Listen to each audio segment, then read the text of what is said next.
الحمد لله علی ذات عظیم الصفات سمیع السماوات کبیر الشان جلیل القدر رفیع ذکر متعال مجید البرهان جمیل الثناء جزیل الطاعة مجید الدعاء من الاحسان سریع لصعب شیء قابل من الواب جزیل سلطان واشهد ان لا اله الا الله وحده لا شريك له في الخلق والامر واشهد ان سيدنا مولانا محمد عبده ورسوله المبعوث الاسود والاحمر المنوط بشر صدر ورف الذكر صلى الله تعالى عليه وعلى آله وعلى صاحب الذين هم خلاصة العرب العرباء وخير الخلائق بعد الأنبياء.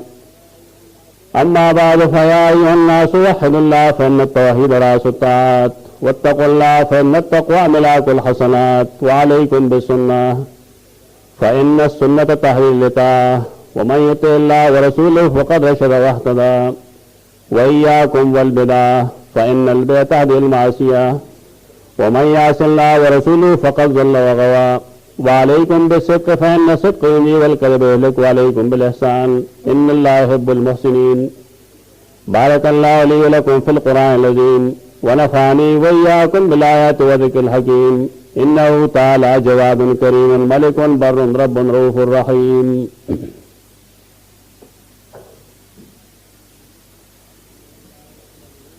الحمد لله نحمده ونستعينه ونستغفره ونعوذ بالله من شرور أنفسنا من سيئات أعمالنا من يهد الله فلا مضل له ومن يضلل فلا هادي له وأشهد أن لا إله إلا الله وحده لا شريك له وأشهد أن محمدا عبده ورسوله.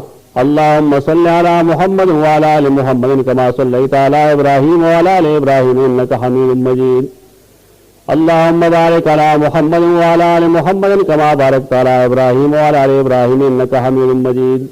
أعوذ بالله من الشيطان الرجيم. ألهاكم التكاثر حتى زرتم المقابر كلا سوف تعلمون ثم كلا سوف تعلمون كلا لا تعلمون علم اليقين لترون الجحيم ثم لترونها عين اليقين ثم لتسألن يومئذ عن النعيم. بارك الله لي ولكم في القرآن العظيم ونفعني وإياكم بالآيات والذكر الحكيم إنه تعالى جواد كريم ملك بر رب رؤوف رحيم.